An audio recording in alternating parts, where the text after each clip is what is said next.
Ассалаумағалейкум, жеті күн тілшілері және мен Дархан Абдуахит. Аптаны қорытындылаймыз, әуелі аңдатпа. Мәжіліс тарады. Президент жарлыққа қол қойды, халыққа үндеу жариялады. Қос сайлауды қатар өткізуден нақты қанша қаржы үнемделеді, саяси партиялардың дайындығы қандай, науқанға әзірлік жайында айтамыз. Салық кодексіндегі өзгерістер, жасырын табыстың жолы жабылама, шетелдерден келетін көлік нөпірі неліктен кемейді.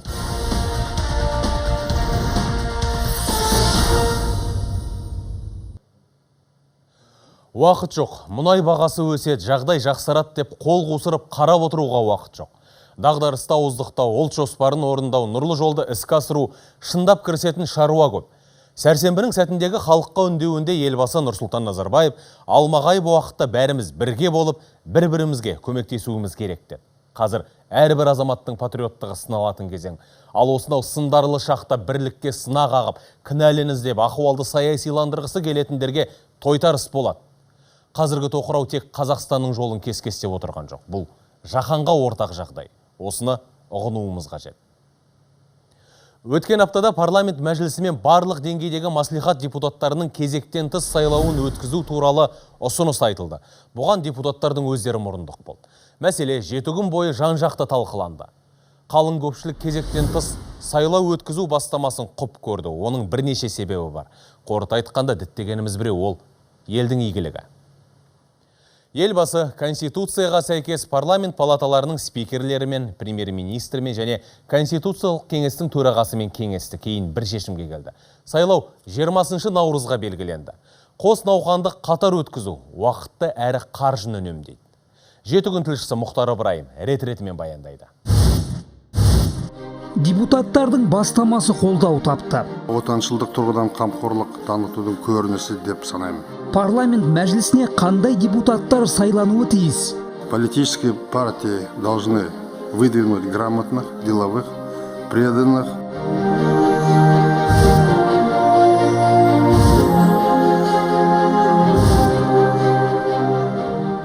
Өткен шақырылымға өкпе жоқ. Мәжіліс елмерейін үстемету жолында тер төкті. Әсіресе соңғы жылы шапшаңдықтың шынайы үлгісін паш етті. Қоғам қызу талқыға түсті.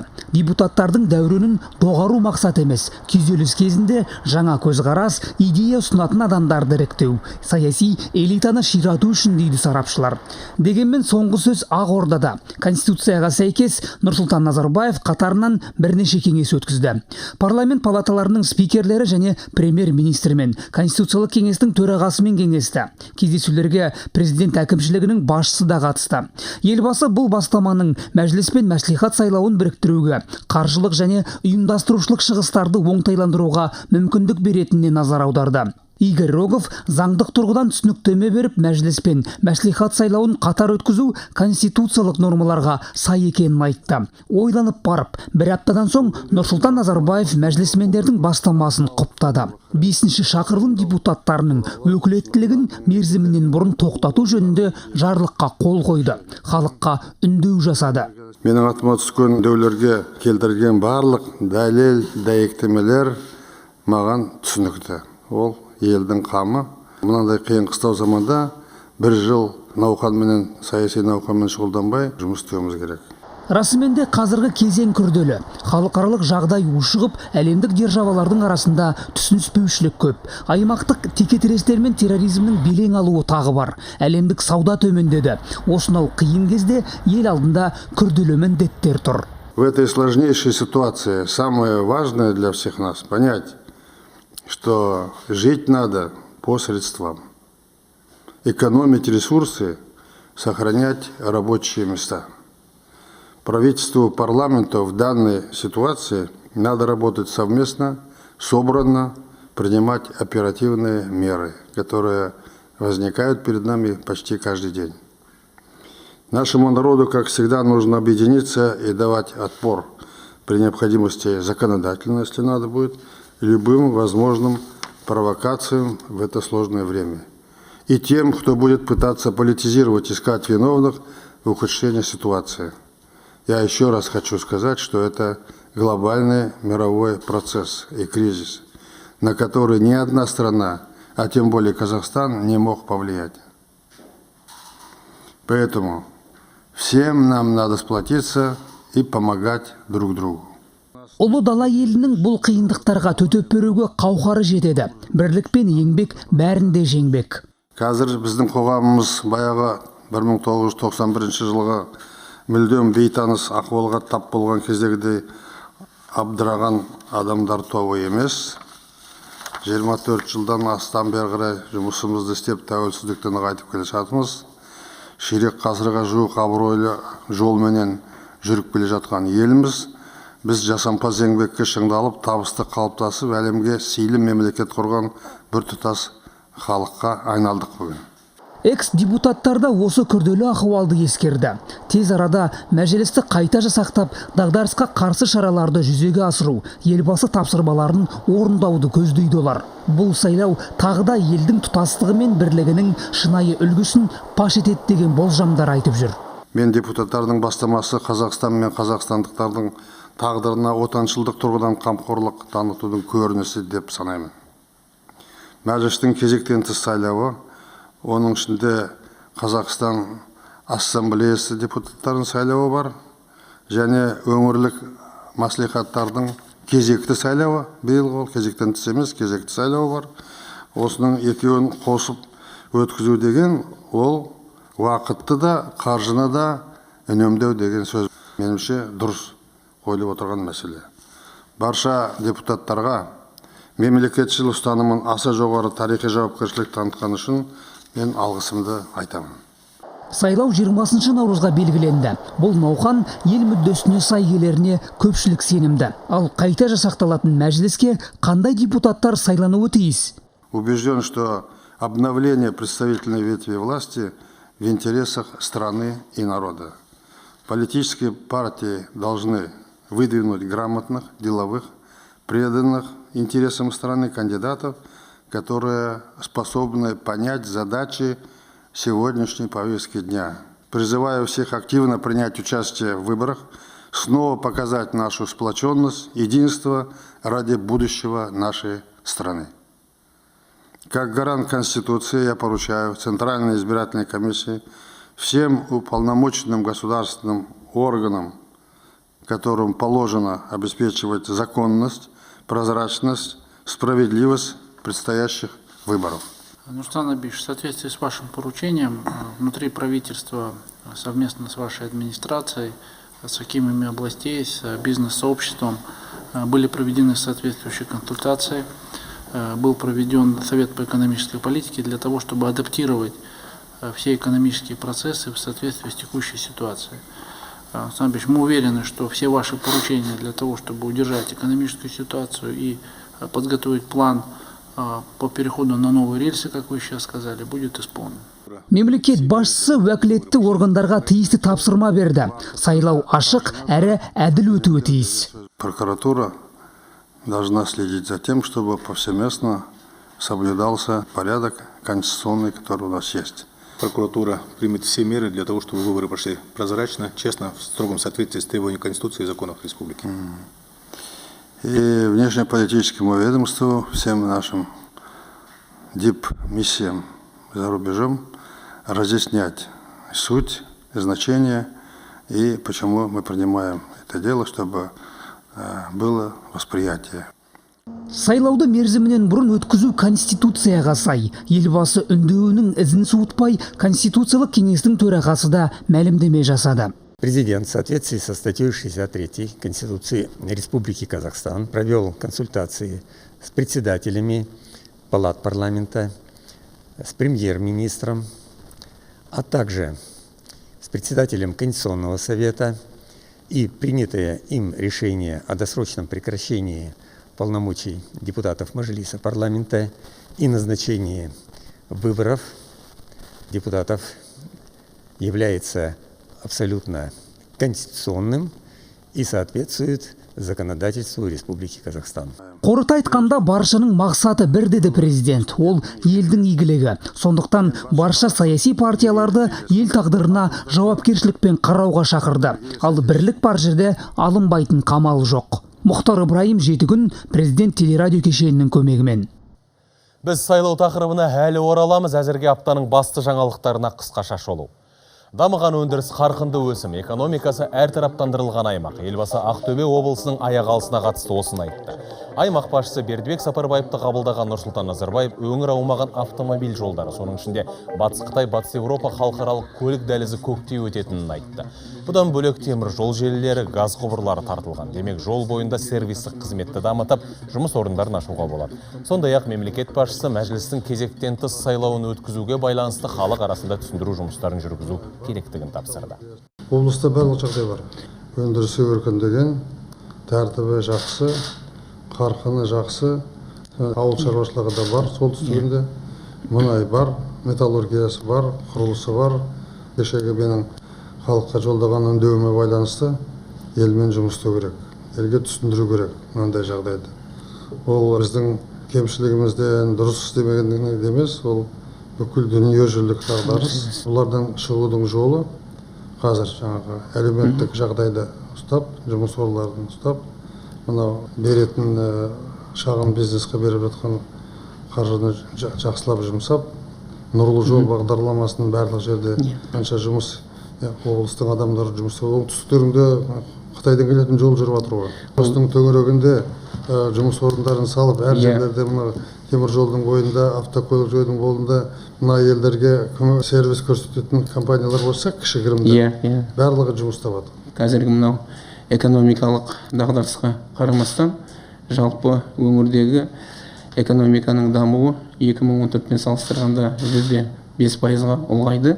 Сіздің ең үлкен берген тапсырмаңыз халықты жұмыспенен қамтамасыз ету. Ол жөнінде үлкен проблемалар жоқ. Жұмыссыздықтың деңгейі қазіргі таңда белсенді жұмыс істейтіндермен салыстырғанда 4,8%. Ол былтырғымен салыстырғанда үлкен өндіріс мекемелер жұмыскерлерін қысқартқан жоқ қой. Олардан сіздің берген тапсырмаңыз бар. Соған байланысты әсіресе мынау Ақтөбе мұнай-газ, Қазхром, оларда ешқандай қысқарту болған жоқ. Сіздің берген тапсырмаңызға сәйкес Қазхром, орыс мыс компаниясы, Ариель Восток деген түрік компаниялары жалақыларын 10-15%-ға бірінші қаңтардан бастап көбейтті. Қазір енді сондай жұмысты басқалармен де жүргізіп жатырмыз. Облыста бюджеттің кіріс бөлігін толықтыру үшін қосымша резервтер іздеу мақсатымен мемлекет пен жекеменшік серіктестігін дамыту, халықаралық қаржы институттары мен инвесторлардың қаражатын тарту жұмыстары жүргізіліп жатыр. Мәселен, мемлекет пен жекеменшік серіктестік аясында 29 жоба қарастырылған. Мен мемлекет басшысы Нұрсұлтан Әбішұлына берілген тапсырмалардың орындалу жөнінде баяндадым. Ең негізгі тапсырма қандай бір экономикалық қиыншылықтар болмасын, дамуды төмендетпеу, соның арқасында халықты жұмыспен қамтып, әл-ауқатын жақсарту. Қазіргі таңда ол жөнінде Ақтөбе облысында тапсырмалар толығымен орындалды. Жұмыспен қамту, жұмыссыздықты көбейтпеу. Қазіргі таңда жұмыссыздық былтырғы жылменен салыстырғанда 4,8%-ды құрайды. Уақытысында жалақыны, зейнетақыны, жәрдемақыны беру жөніндегі тапсырма орындалды. Тағы бір үлкен тапсырманың біреуі, ол мынау бағаның негізсіз өсуіне жол бермеу. Ол жөнінде де бізде мынау бағаның өсуі былтырғы жылы 11,2%-ды құрады. Қазір енді біз барлық мүмкіндіктерді пайдаланып, ең негізгі мынау әлеуметтік маңызы бар 33 тауардың бағасын көбейтпеуге жұмыс жасап жатырмыз. Ақмола облысының әкімі де елбасыға есеп берді. Сергей Кулагин өткен жылды қорытындылап, алдағы жоспарларын баяндады. Нұрсұлтан Назарбаев бүгінгі таңда облыстар арасында өзара тауар алмасуды күшейту қажеттігін, осыған орай әр өңірде өндіріспен тұтыну теңгерімін жүргізу керектігін айтты. Астананың азық-түлік белдеуі аясындағы жобалар талқыланды. Каждая область Казахстана должна составить баланс потребления и производства.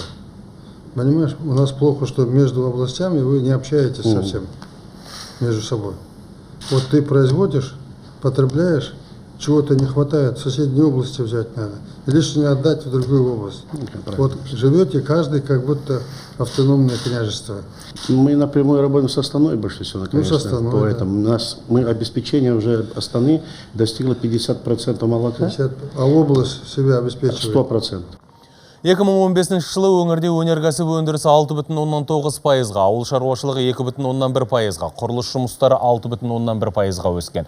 Индустриялық карта шеңберінде соңғы 2 жылда 21 жоба іске асып, 1700 жұмыс орны ашылды. Я доложил главе государства. Мен мемлекет басшысына Ақмола облысының әлеуметтік экономикалық дамуы жайлы баяндап бердім. 2015-ті қорытындылап, алдағы 5 жылдық перспективаларға тоқталдым. Әлеуметтік нысандар жайлы және нұрлы жол төңірегінде істеліп жатқан жұмыстарды да баяндадым. Біз бұл бағдарламаны сәтті жүзеге асырып жатырмыз.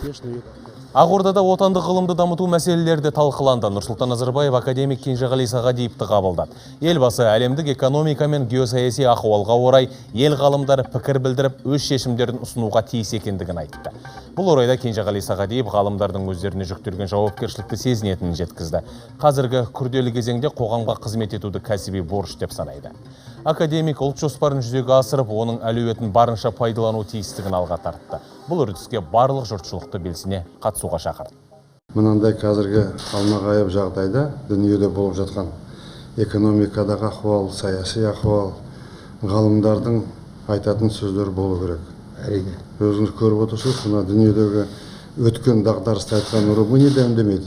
Нобель лауреаттың ешқайсысы бүгін бір сараптама айтып, мына не болып жатыр, қалай шығу керек деген жоқ.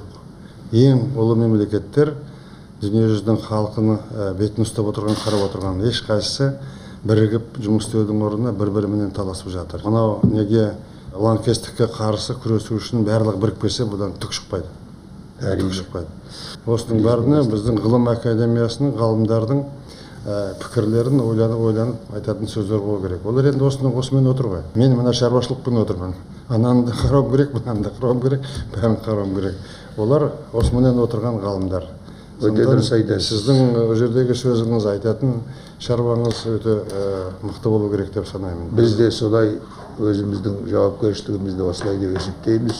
Дұрыс айтатын пікірлеріміз бар. Жалпы мынау қазақ азаматтарының осындай сын сағатында сіздің туыңыздың астында табылу ол бізге парыз. Біздің ұлт жоспарымыз бар, президент ұсынған. Бұны біз өзіміздің асқақ арманымыз дейміз. Соған бастайтын жол дейміз. Осы үлкен тарихи мүмкіндік. Бұл президенттің арқасында туған тарихи мүмкіндік. Сондықтан осы мүмкіндікті бүгінгі қиындыққа қарамай өте жақсы пайдалана білуіміз керек. Сонымен саяси науқан наурыздың 20-сына белгіленді. Парламент мәжілісімен барлық деңгейдегі маслихат депутаттарына бір күнде дауыс беріледі. Ұйымдастыру жұмысына қазынадан шамамен 8 миллиард теңге қарастырылған. Егер сайлаулар жеке-жеке өткен жағдайда шығын көлемі әлдеқайда көп болар еді. Нақты айтсақ, 13 миллиард теңгедей жұмсалатын. Түсінікті болу үшін айта кетейік, үнемделген 4,8 миллиард теңгеге әрқайсы 1000 орынға шақталған су жаңа 4 мектеп салуға болады. Осы аптада брифинг кезінде орталық сайлау комиссиясының мүшелері саяси науқанды өткізудің тәртібін тарқатып айтып берді. Выдвижение на выборах депутатов Мажилиса. Партиялық тізімдер бойынша сайланатын парламент мәжілісінің депутаттарын сайлауда кандидаттарды ұсыну 2016 жылға 8 ақпанға дейін, ал партиялық тізімдерді тіркеу 19 ақпанға дейін жүргізіледі. Жалпы парламент мәжілісіне барлығы 107 депутат сайланады, оның 98-і партиялық тізім бойынша бекітіледі, тағы 9 депутат Қазақстан Халқы Ассамблеясының атынан мандат алады. Ал жергілікті маслихаттарға барлығы 3335 депутат таңдалады. Оның ішінде облыстық маслихаттарға 550, қалалыққа 625, ал аудандық деңгейдегі маслихаттарға 2160 депутат сайланады. Қазіргі таңда еліміздің әділет органдарында 7 саяси партия ресми тіркелген. Сайлауға қатысу үшін олардың барлығының құқығы бірдей. Айта кету керек, саяси партиялардың үгіт-насихат шараларына бюджеттен қаржы қаралмайды. Олар өздерінің жеке қорын пайдаланады. Талап бойынша бұл қаражат көлемі 342 миллион 800 мың теңгеден аспауы керек. сайлауға келген әрбір сайлаушының қолына 3 бюллетень беріледі. Біріншісі саяси партияларға дауыс беру үшін, екіншісі облыстық мәслихатқа дауыс беру үшін, үшіншісі аудандық немесе қалалық мәслихатқа дауыс беру үшін. Бұл әр бюллетень бойынша әртүрлі кандидаттар болады, әрқайсысына жеке-жеке хаттамалар толтырылады. Ал Астана, Алматы қалаларының аудандарында аудандық мәслихат болғандықтан бұл екі қаладағы сайлаушылар 2 бюллетень алатын болады. Отаншылдық тұрғыда халықтық қолдаудың көрінісі. Мәжілістен өрбеген бастаманы елдің де елбасының да құп көруі соның айғағы. Мерзімнен бұрын сайлау экономикалық даму қарқынын бәсеңдетпеуге, әлеуметтік ахуалды төмендетпеуге жол ашады. Дағдарысты еңсерудегі 5 реформаны, 100 нақты қадам ұлт жоспарын орындауға мүмкіндік артады. Ұлттық бағдарламаның нәтижелі атқарылуына заң шығарушы органның қосар үлесі сүбелі. Сондықтан саяси науқанды жыл басында өткізіп, мәжілістің жаңа құрамын таңдап, ілкімді істерді жалғастырып әкету барлық жағынан тиімді. Ауылдағы ағайынның, өндірістегі жұмысшының да ортақ пікірі осыған саяды. Қалың бұқараның ойын тілшіміз Гүлмайра Қуатбайқызы тыңдады. Халықтың пікірі қандай? Дамудың белесіне жеткізу үшін тың күш керек. Отандастарымыз мәжіліс депутаттарын қандай азаматтардың алмастырғандығын қалайды? Елінің мұң мұқтажын жылайтын, бар кемтігін толтырам деген, елім деген азаматтар жиналса екен деген тілек барының, бірақ тілегі сол.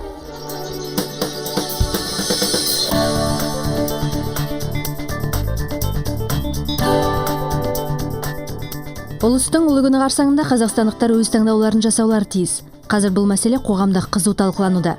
Мәселен, Қазақстанның кәсіподақтар федерациясы мен қоғамдық бірлестіктері парламент мәжілісінің кезектен тыс және барлық деңгейдегі мәслихат депутаттарының кезекті сайлауын бірге өткізу саяси және экономикалық тұрғыдан тиімді деп есептейді. Бір жылдың ішінде 2 сайлау өткізу деген ол дұрыс емес. Неге десеңіздер, дағдарыс уақытында қаншама қаражат кетеді бірден. Екіншіден, ол сайлауды дайындау үшін 2 ай қаншама халық жұмыс істеу керек. Қаншама жаңағы мына сайлау учаскелері ашылу керек. Елбасының кешегі мәжіліс мәслихат депутаттарын өткізу жөніндегі шешімін біздер бір ауыздан қолдаймыз.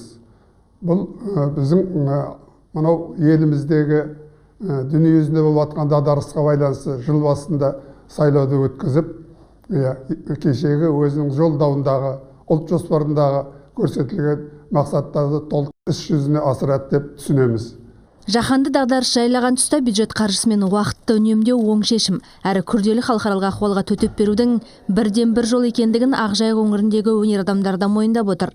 Бұл өте құптарлық іс деп қабылдаймын. Себебі айнала қазір дағдарыс көптеген елдерде, әлемдік алпауыт мемлекеттердің өзі үлкен жаңағы дағдарысқа ұшырап жатқан жағдайда бұл жаңа бір күшпен, жаңа сеніммен алға елді алға апаруға бір бастар жол деп түсінемін. Әлемдегі жағдай ауыр болғанмен еліміздің даму барысы әлбетте жақсы. Сондықтан алдағы күндерден үлкен үміт күтеміз. Елбасының парламент мәжілісі сайлауын мерзімнен бұрын өткізу туралы шешімін тараздықтарда қолдауда. Бұл дағдарысқа қарсы шараларға жаңа серпін беріп, ұлт жоспарын жеделдетіп жүзеге асыруға жол ашады дейді әулеті тұрғындары. Біздің өзіміздің алдымызға қойған мақсатымыз, елбасының алдына қойған мақсаты ұлттық жоспары бар. Сол жоспарды жыл бойы сайлау болады деп созып жүріп алмай, ертерек жыл басында өткізіп, қара сөзден іске көшкеніміз дұрыс. Қазақстанымыздың болашағы үшін істелініп атқан бұл тарихи шешім деп ойлаймын. Жалпы отандастарымыздың пікірі күнделікті теледидардан көрсетілетін терроризм, жоқшылық пен жұмыссыздықтың не екендігін қазақстандықтар көрмесе екен дегенге саяды. Және жұртшылық барымызды бағалап, елдігімізді өркендетуге күш жұмылдырайық деген ойларын ортаға салуда. Я считаю, что это своевременное политическое мероприятие. Бұл шаралар уақытылы жасалынып жатыр. Әлемде түрлі қиын жағдайлар болып жатқанын көріп, естіп жатырмыз. Осындай кезде сайлауды ертерек өткізіп алғанымыз абзал. Бірлік бар жерде тірлік бар деп қазақ атамыз бекер айтпаған. Енді бұл алда болатын өзгерістерден күтетінім ең бастысы жұмыс орындары сақталып, халықтың әлеуметтік жағдайын төмендетпеу. Біз осы нәрсені қамтамасыз ете алсақ, барлық қиыншылықтарды жеңеміз. Елдің ішіндегі бірлік, саяси экономикалық тұрақтылық, осылардың барлығы біздің елімізде мемлекетіміздің нығаюына өздерінің үлесін қосатына, сонымен қатар озық елдің қатарына қосылуға деген үлкен шешімде мәселелердің барлығы жаңа құраммен бірге жүзеге асырылады. Осы сайлауға оның жақсы демократиялық жолменен сәтті өтуіне өзіміздің үлесімізді қосамыз. Сәрсенбі күні елбасы Нұрсұлтан Назарбаев 5 шақырымдағы парламент мәжілісі депутаттарының өкілеттілігін мерзімінен бұрын тоқтату туралы жарлыққа қол қойғандығы белгілі. Ал бейсенбі және жұма күндері қоғамдық пікірді зерттеу институты 14 облыс пен Астана және Алматы қалаларының тұрғындары арасында телефон арқылы сауалнама жүргізген. Оған қатысушы 1200 респонденттің 93,6%-ы мәжіліс депутаттарының кезектен тыс сайлауын өткізу туралы бастаманы құптайтындықтарын айтады. Сауалнама барысында мәжіліске қандай азаматтар келу керек, кезектен тыс сайлау өткізудің тиімділігі неде деген сұрақтарға да жауап алынған. Осы күннің мақсатын түсінетін іскер, білімді және ел мүдделеріне адал, құндылықтарына берік азаматтарды тарту керек деген осы оймен 97,2% респонденттер келісіп отыр. Сонымен қатар 97-ден артық пайыз елбасының шешімін қолдап отыр. 93,2% сайлау елдің дамуындағы қиын кезеңінде халықтың бірлігі мен тұтастығын арта түседі деген сенімде. Осы депутаттардың, жаңадан сайланатын депутаттардың қатарында өз қарабасым, елін сүйген, жерін сүйген, манағы ана тіліне жаны ашыған, елінің мұң мұқтажын жылайтын, бар кемтігін толтырам деген, елім деген азаматтар жиналса екен деген тілек барының бірақ тілегі сол. Елбасы тағдырға мойынсынып, әйтеуір бір қалпына келер деп қол қусырып отыруға болмайтындығын ескерткен еді. Қазір Қазақстан жаңа әлеуметтік экономикалық өзгерістер табалдырығында тұр. Көктемде табиғатпен қатар мәжіліс құрамы да жаңарады. Бұған дейін қабылданған заңдық негіздемені әрі қарай жүзеге асыру жаңа депутаттарға жүктелетін міндет. Ал 20 наурызда өтетін сайлауда белсенділік таныту әрқайсымыздың парызымыз. Гүлмайра Қуатбайқызы, Серік Қоңырбаев, аймақтағы тілшілердің көмегімен 7 күн. Қисынды қадам, себебі жаңа қатерлерге жаңаша қамдану қажет. Яқи сайлауды ерте өткізу қазіргі заманның талабы. Саясаттанушыларды тыңдайық. Осы кезде сайлаудың өтуі енді экономикалық тұрғыдан болсын, саяси тұрғыдан болсын, заңды және қисынды деп есептеп отырмын. Бұл айтып отырмын, тағы да қайталап айтам, менің мықтылығым немесе менің көрегендігім емес. Бұл енді саяси бүгінгі үрдістің, саяси үдерістің белгілі бір қисынға келіп, белгілі бір нышандарға қалыптасуының негізі деп айтар едім. Поддержка инициативы о проведении внеочередных парламентских выборов. Парламенттік сайлауды кезектен тыс өткізу туралы депутаттар бастамасына қатысты елбасы өз шешімін барлық мәселені елеп-екшеп барып айтты. Конституциялық талаптар түгелдей сақталды. Мәжіліс және сенат төрағалары мен үкімет басшысымен кеңесті. Оның сыртында көптеген сарапшылар мен қоғамдағы пікір де есепке алынды. Ел билігін осындай елеулі шешімдерге итермелеген экономикалық дағдарыс болса, оны еңсеру үшін экономиканың өзіне иек арту жеткіліксіз. Дұрысы, саяси өзгеріске өріс ашу керек дейді саясаттанушы Марат Шибұтов. Мы все должны понимать, что борьба... Бүгінгі дағдарысқа қарсы бағдарламадағы басты қадамдардың бірі ол әрине кезектен тыс сайлау өткізу. Біз экономиканың инновациялық салаларын жетік білетін жаңа тұлғаларды билікке әкелу керекпіз. Сондықтан алдағы сайлау мемлекет үшін емес, тұтас экономика үшін маңызды. Отымды ұсынысқа ұтқыр шешім шығарған елбасы жарлығында тағы бір артықшылық бар. Ол саяси партиялар үшін салынған соны сүрлеу, яғни алдағы сайлау еліміздегі саяси бірлестіктерді дамудың жаңа жолына жетелейді дейді Қазақстан саясаттанушылар конгресі төрағасының орынбасары Арман Ешмұратов. Это позволяет говорить о начале нового этапа развития. Енді біз елдегі партиялық жүйені дамытудың жаңа кезеңі басталды деп айта аламыз. Тиісінше азаматтарымыздың саяси мәдениеті де артып, Қазақстанды өркендету тұрғысында қай партия қандай бағыт ұстанатынын білетін болды. Әлемдік ақпарат құралдары да Қазақстанда өтетін саяси науқан жайында материалдар жариялап жатыр. 7 күннің тілшісі Айдос Тұрысбек баспасөзді парақтады.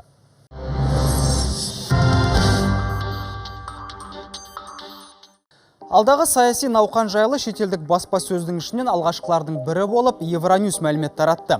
Ақпараттық арна Қазақстан президентінің халықты сайлауға белсенді түрде қатысуға шақырғанын, саяси оқиғаның еліміз үшін сындарлы сынақ екендігін жеткізді. РБК телеарнасының ресми сайты наурызда өтетін сайлауға қатысты Ресейдің бұрынғы қаржы министрі Алексей Кудриннің пікірін жариялады. Мұның алдында президенттің 100 қадамына қатысты жылы лебізімен бөліскен саясаткер сайлау мерзімін жылжыту дұрыс шешім болды. Кез келген бағдарлама саяси қолдауды қажет етеді. Ол үшін саяси мандат пен мүмкіндіктер берілу керек деген ойын ортаға салды. Қазақстандағы саяси науқанға баға беріп, өз пайымдарын білдіріп жатқан өзге де беделді сарапшылар көп. Солардың бірі Орталық Азия және Шығыс елдері бойынша сарапшы Александр Князев.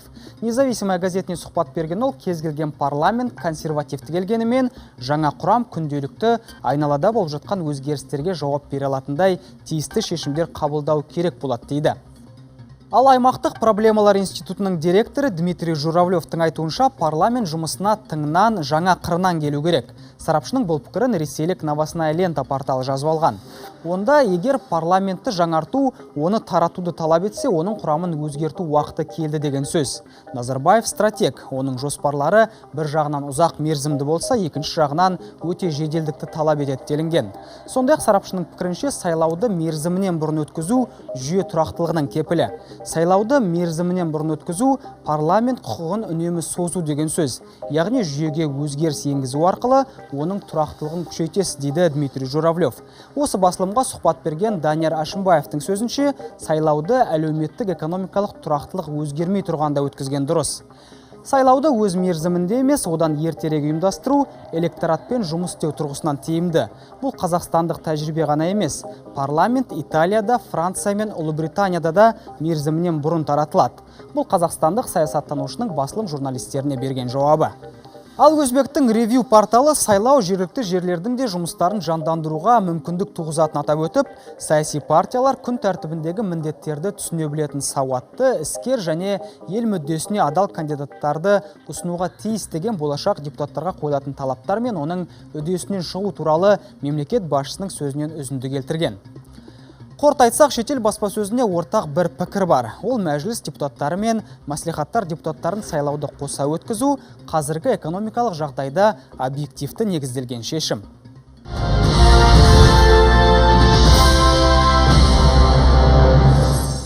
Осыдан тура 20 жыл бұрын Қазақстанның қос палаталы заң шығарушы органы өз қызметіне кірісті. Содан бері көп құжат қабылданды. Олардың әрқайсысы елдің жаңаруына жол ашты. Биліктің заң шығарушы тармағы заман ағымнан қалыс қалған емес. Әр шақырылымдағы депутаттық құрамның өзіне тән жетістіктері бар. Мәселен, 2007 жылы сайланған депутаттар дағдарыс тұсында жаңа заңдарды жылдам қабылдады. Соның арқасында әлеуметтік сала әлсіремеді, индустрияландыруға серпін берді. Ал 5-ші шақырылым осы аптада таратылған құрам ұлт жоспары атты ауқымды құжатқа заңнамалық негізді әзірлеумен есте қалмақ. Әріптесім Ақбөпе Бәкір парламенттің тарихына шолу жасайды.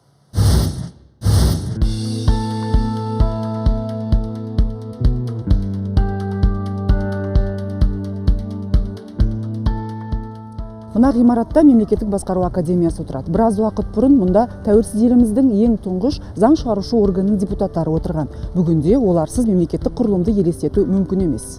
Қазір депутаттар жаңа жерде жұмыс істейді. Мәжіліс пен сенаттың ғимараттары бір кешенге біріктірілген.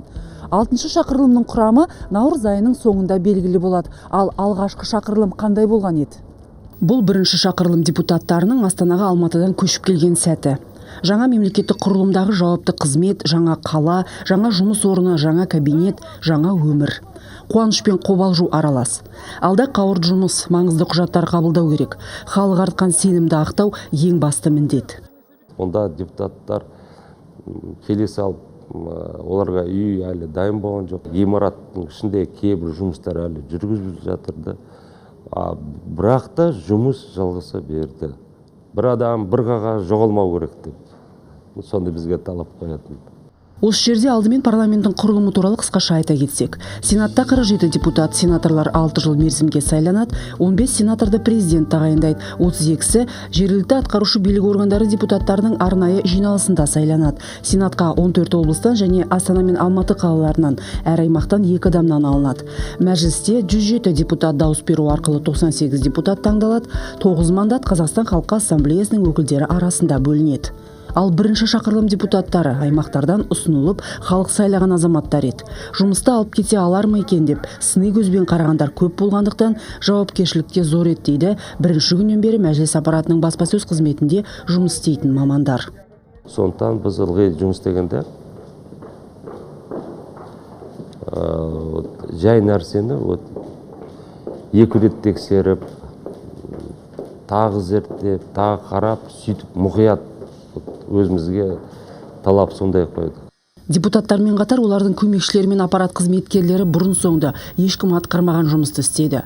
Сұрап ақылдасатын бұрын істеген адамдар да жоқтын. Және қателік жасауға қақылары болмады. Сондықтан мұнда президент әкімшілігінде қатаң тәртіпті көрген, үкіметте берілген тапсырманы жауапкершілікпен атқаруға дағдыланған, министрліктерде мерзімінде орындауға үйренген мамандардың ең жақсы қасиеттерін сіңірген, білікті де білімділер іріктеліп алынды. Сонымен бірінші шақырылым депутаттарының алдында қандай міндеттер тұрды? Барлығының басынан бастау, әлемдік парламентаризм тәжірибесіне сүйеніп, өз еліміздің ерекшелігі мен сол кездегі жағдайды ескеріп, өміршең заңдар қабылдау керек болды. Парламент туралы, үкімет туралы, банк жүйесі туралы жүздеген заң. Осының бәрін жаңа конституцияның бабына сәйкес, соның талаптарына сәйкес жаңаша қабылдау керек болды. Оның үшінші ең күрделі жауапкершілік еліміздегі әлеуметтік жағдай болатын. Осы жаңа әлеуметтік жағдайға жоқшылық, товар тапшылығы, айлап, 90-дап жалақы берілмейтін, зейнетақы берілмейтін күндер болды. Осы кезеңде әлеуметтік заңдарға біраз өзгерістер қабылдау керек болды. Алдымызға келген заң жобасын ұзақ қарап, әзірлеген ведомство мамандары мен жауапты министрлік жетекшілерін шақырып, қай тұсында алып қосары бар екенін айтып, түсіндіріп, өзгертілген нұсқасы да жарамаса, қабылдамай тастаған заңдар да болды, дейді депутаттар. Самые главные проблемы в то время. Ең басты мәселе нарық пен экономиканы реттейтін заңнаманың болмағанында еді. Яғни кез келген қоғам өзінің даму үшін қолданатын бастапқы ережелер де болмады. Біз кеңестік жоспарлы экономикадан бас тартып, бірақ ешқандай сүйенетін негіз жоқ еді. Сондықтан су жаңа заңдар қабылдауға тура келді. Елбасы да сол кездегі жағдайды түсініп, базалық заңдар қабылдау туралы жарлықтар шығарып, соның негізінде экономиканы реформалап, жаңасын құруға мүмкіндік туды. Егер бірінші шақырылым депутаттары жалақы мен зейнетақының кешіктірілуі сынды жағдаймен күрессе, екінші шақырылым анағұрлым ауқымды мәселелерді шешті. Олар ел экономикасы, әлеуметтік міндеттер мен халықаралық қатынастарды жақсартуға қатысты болды. Мысалы, 2009 жылы әлемдік дағдарыс жағдайында кооперация туралы заң жобасы қабылданды. Себебі депутаттар мен үкімет оның ел экономикасы үшін сол кезде аса қажет екенін түсінді. Заманның талабына сай заң шығаруға және оларды өзгертуге тура келеді. Совершенно другие проблемы стали ставить избиратели. Мен үшін талқылануы мен қабылдануы ең қиын болған заңдардың бірі жер кодексі еді. Оны талқылау барысында тіпті үкімет отставкаға кетуге мәжбүр болды. Сол кезде елбасы үкімет пен парламент арасындағы түсініспеушілікті шешу үшін өз төрелігін айтуға мәжбүр еді. Елбасы Нұрсұлтан Назарбаев мемлекеттік құрылым тармақтарының өкілдеріне әділ төреші болумен қатар маңызды және ел дамуы үшін керекті бастамалардың барлығын қолдап отырды. Через 2 года вы въедете, я вам обещаю. На левом берегу. На левом берегу. Осы уақытқа жеткізіп, болашақтың талабына сай заңдар қабылдап, тәуелсіз елдің кемел заманын жақындатқандар бүгінде тарих болып қалды. Енді наурыз айының соңында құрамы белгілі болатын 6-шы шақырылым депутаттары тарихтың жаңа парағын ауыстырады. Ақбөпе Бәкір, Қанат Әбілдин, Мейрамбек Ақмаханов, Асқат Қаракөшиев, 7 күн.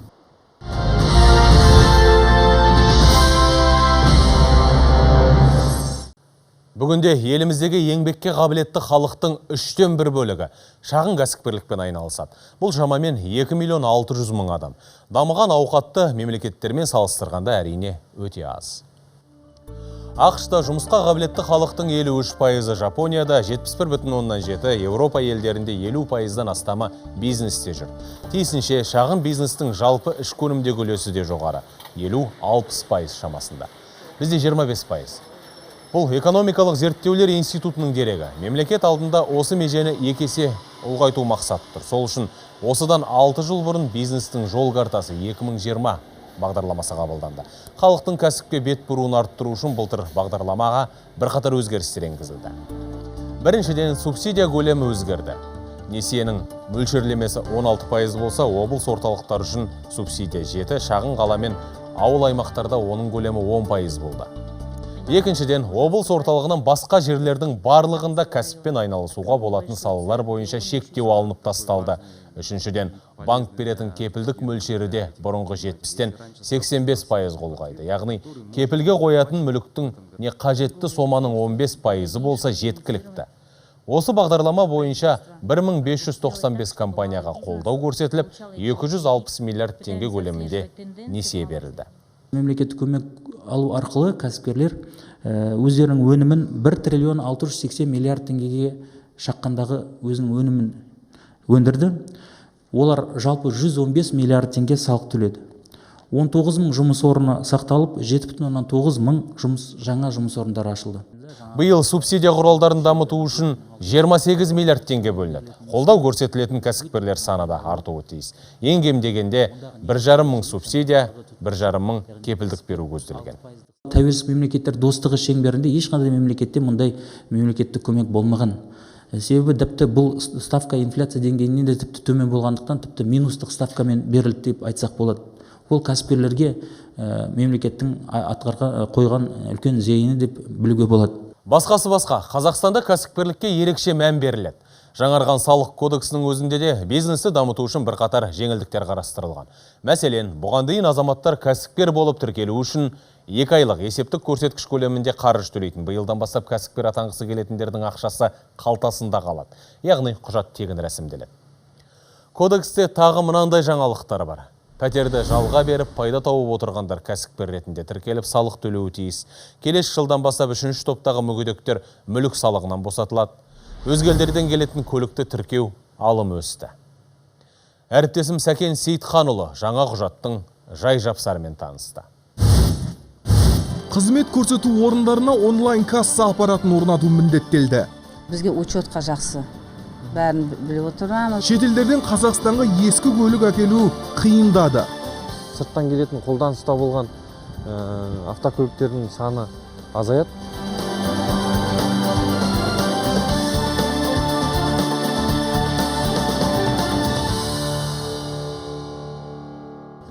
Қаланың қақ ортасындағы мына шағын маркет иесі онлайн касса аппаратын орнатқан.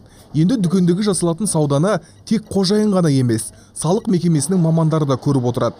Көлеңкелі бизнес пен салық түсімін түгендеу турасында енгізілген бұл жаңашылдыққа жеке кәсіпкерлердің үйренген абзал.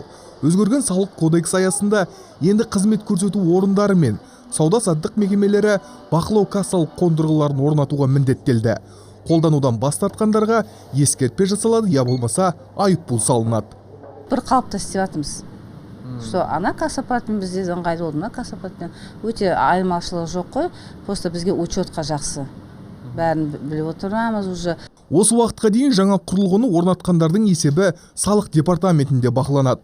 Жасалған сауда мен мемлекетке түсетін салық бәрі сайтқа тіркеледі. Түскен табыстың көлеміне қарай бюджетке бағытталатын берешек те белгілі болады. Мемлекеттік кірістер органдары қанша чек ұрған, қанша қай уақытта ұрылғанын көріп отырамыз. Сәйкесінше егерде бір бақылау кассалық машинасында чек шығарылған, бірақ келесісінде шығарылмаған болса, ол салық төлеушілерге тексеріс жүргізіледі.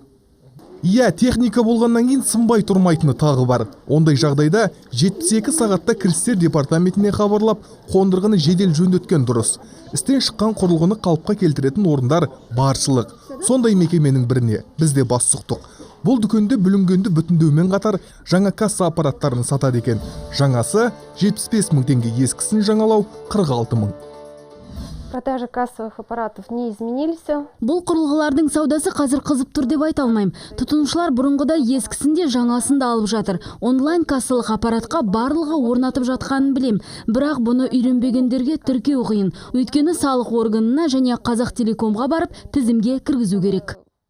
Өткен жылы кірістер департаменті мамандары Астана қаласы бойынша салықтан жалтарған орындарға тексеріс жүргізген. Нәтижесінде 440 кәсіпкер салық заңнамасын бұзған. 92 сауда-саттық орнында кассалық бақылау құрылғысы болмаса, 154 орында кассалық бақылау аппаратының қолдану тәртібі бұзылған. Салық төлеуден жалтарған фирмалар бойынша тексеріс жүргізілді. 2015 жылдың маусым айынан бастап осындай нәтижеге жеттік. Жалпы солардан түскен салық 93,8 миллион теңгені құрады. Өзгерген салық кодексінде әр адамға кәсіп ашу жеңілдеді. Мәселен, өткен жылы іс бастамаққа ниеттенген адам кәсіпкерлігін рәсімдеу үшін 2 айлық есептік көрсеткіш көлемінде ақша төлейтін. Биылдан бастап құжат жасау тегін. Және шаруа қожалығының өкілдері өз жерлерін кеңейту үшін бұрынғыдай салығы көп деп енді қашпайды. Жер салығы да ретке келтірілді. Қазақстан мемлекетіндегі шағын орта кәсіпкерліктің үлесін біз 50%-дан асыруымыз керек. Мынау көп дамыған мемлекеттерде бұл 60-70%. Егер де біз осыны 60-70%-ға біз көтеретін болсақ, біз кез келген дағдарыстан да төтеп бере аламыз. Дағдарысқа төтеп беру үшін әрине барлық салада ілгерілеу болуы шарт. Сол себепті салық кодекс аясында әуежайларға да жеңілдік қарастырылған. Дәлірек айтсақ, мүлік салығын 1,5%-дан 0,1%-ға дейін төмендеткен. Әуежай 2014 жылы 10 миллиард салық төлеген болатын болса, егер де мүліктің құнынан 10, егер де мысалы 2016 жылы ол 100 миллионға түссе, ал енді осындағы жаңағыдегі қалған соманы, мысалы соманы, ол әуежай өзінің инфрақұрылымын дамытуға бағыттау керек. Жасыратыны жоқ, бұрынырақта көптеген азаматтар қозғалтқыш көлемі үлкен көлік сатып алып, оны зейнеткердің болмаса көп балалы ананың атына тіркеп қоятын, яғни салықтан жалтаратын. Енді ондай жұмысқа әрекеттердің жолы кесілді. Қолданыстағы заң аясында бүгінде қозғалтқыш көлемі 4000 текше сантиметрден асатын көліктерге кез келген адам салық төлеуге міндетті. Енді биылдан бастап сол көліктердің салық төлеу жүйесі де ыңғайлы әдіспен жүзеге асатын болды. Көлігім Алматыда тіркеуде болғандықтан сонда барып төлеп жүрсем, енді қазір мына заң шыққанын естіп қуанып жатырмыз. Тұрғылықты жерде төлей салып жүре беруге болады. Халыққа жасалып жатқан жағдайдың бірі деп ойлаймын. Биылдан бастап сырттан келетін ескі көліктерге тіркеу алымы көбейді. Нақтырақ айтсақ, мемлекет бекіткен жаңа стандарт бойынша енді қазақстандық азаматтар зауыттан шыққанына 1 жыл толмаған көліктерді елге әкелгені үшін 0,25 айлық есептік көрсеткіш көлемінде ақы төлейді. Ал көліктің қолдану мерзімі 1 жылдан 3 жылға дейін жетсе 50, 3 жылдан асса салынатын салық 500 айлық есептік көрсеткіш. Ал ауыр автокөліктерге бекіген төлем басқаша. Мұнда мерзімі 3 жылға жеткен көліктер үшін 240, 5 жылға дейінгіге 350, 5 жылдан асқанға 500 айлық есептік көрсеткіш көлемінде ақы төлейсіз.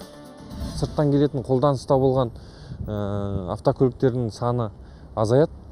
Сондықтан қолданыста болған автокөліктердің бағасы дәл қазір осы 1-2 айлық көлемінде болмағанмен болашақта өседі деген ойдамыз.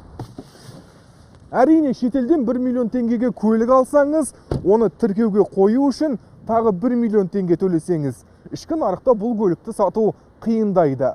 Базарда дәл осындай көлік 1 миллион теңгеге бағаланса, сіздікі 2 миллион теңге. Әрине, сатып алушының таңдауы арзан көлікке түсері анық.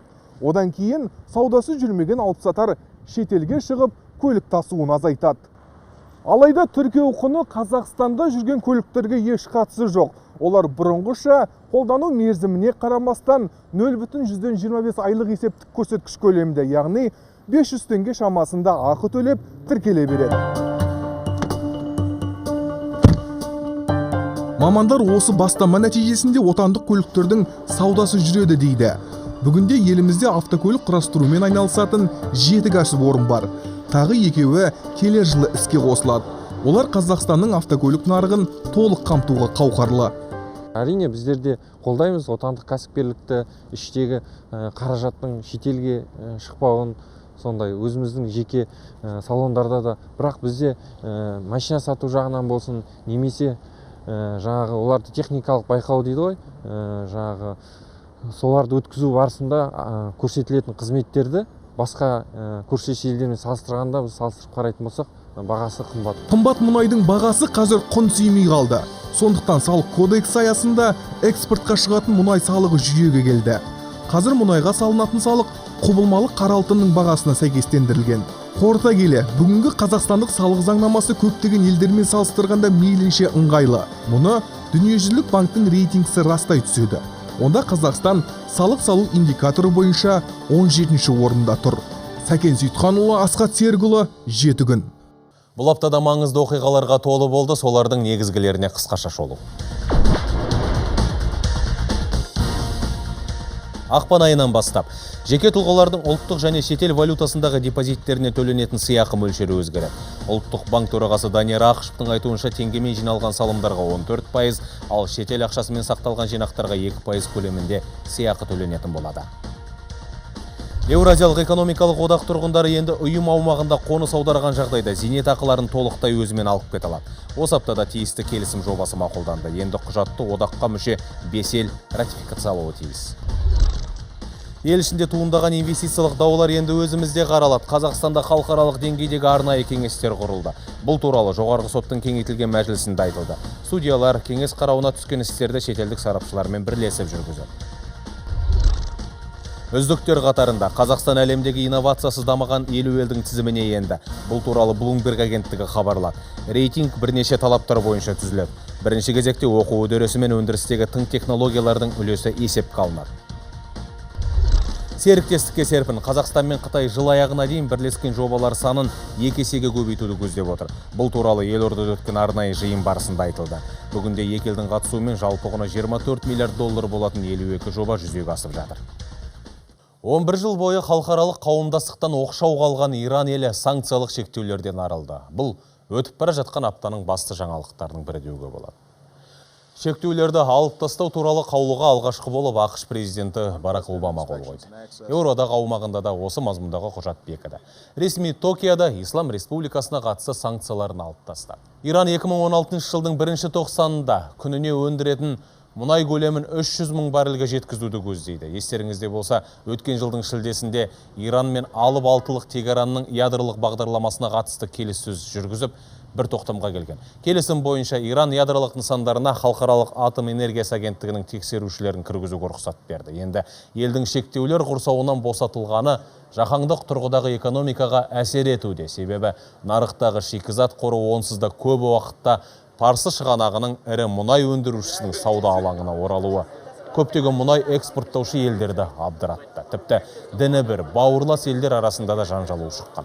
Бұл мәселенің түп төркінін ашу үшін Альпі тауының бөктерінде Иран мен Сауд Арабиясы үкімет басшылары кездесіп пікір алысты. Дегенмен Давос саммиті шеңберінде өткен басқосудан әлі нәтиже жоқ.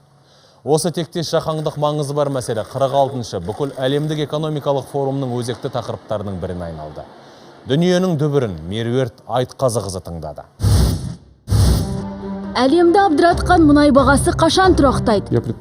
Менің ойымша мұнай арзандауын тоқтатты, енді тек қымбаттайды. Жаһандық экономикалық дағдарыстан зардап шегіп отырған алпауыт елдер жағдайын қалай түземекші? Экономика дамуының бәсеңсуі үкімет тарапынан мақсатты түрде жасалып отыр.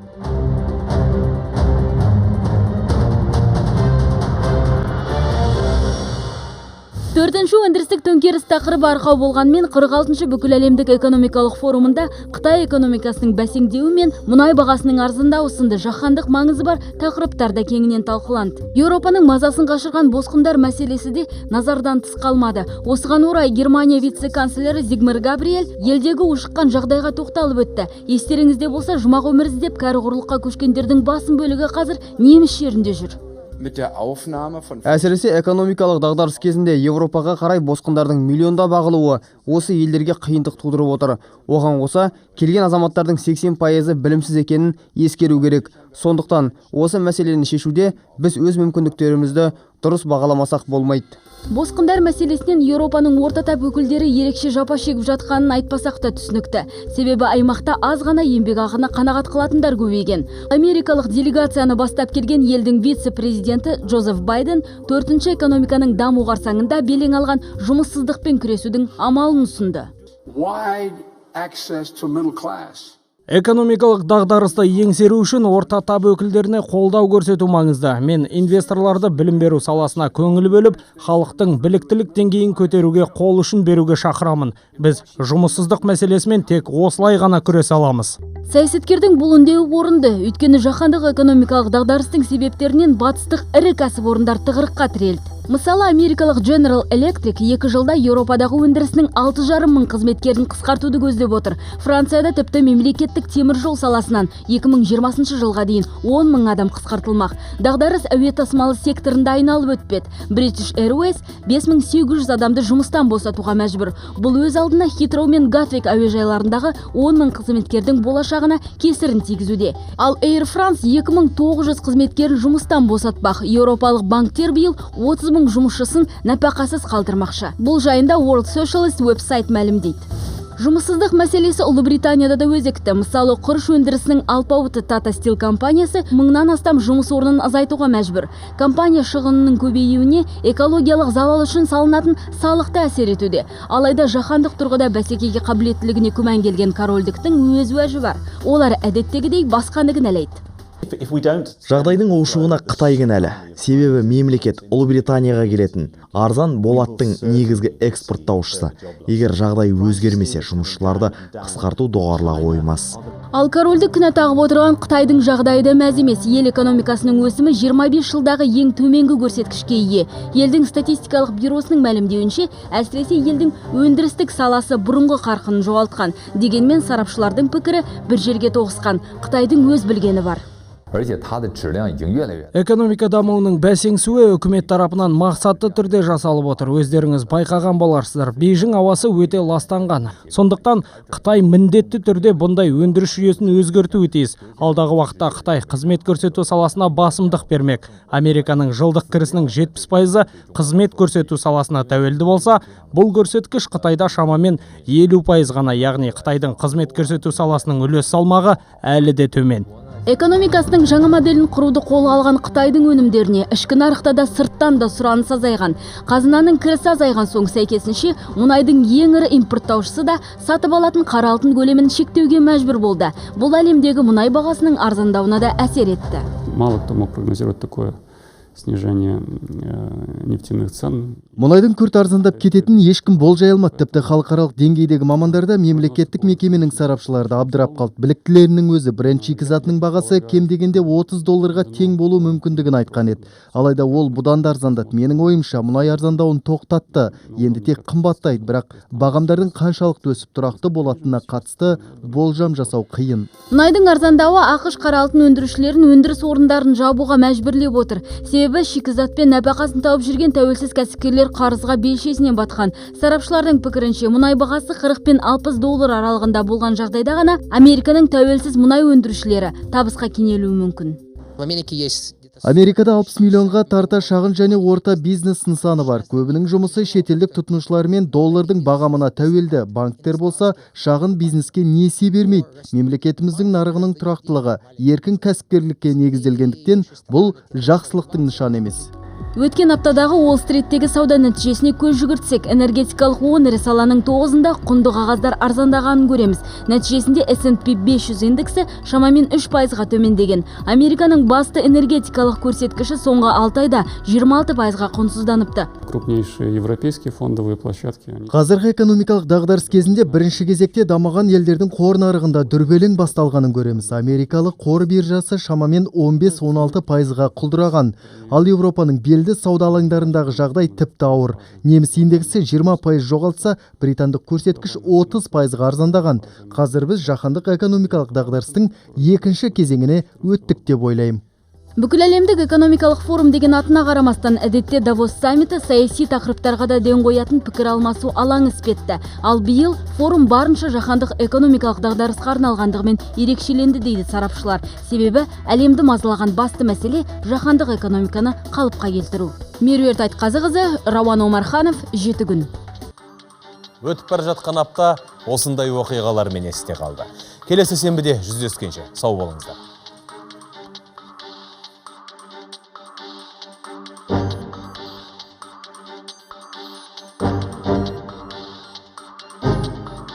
Thank you.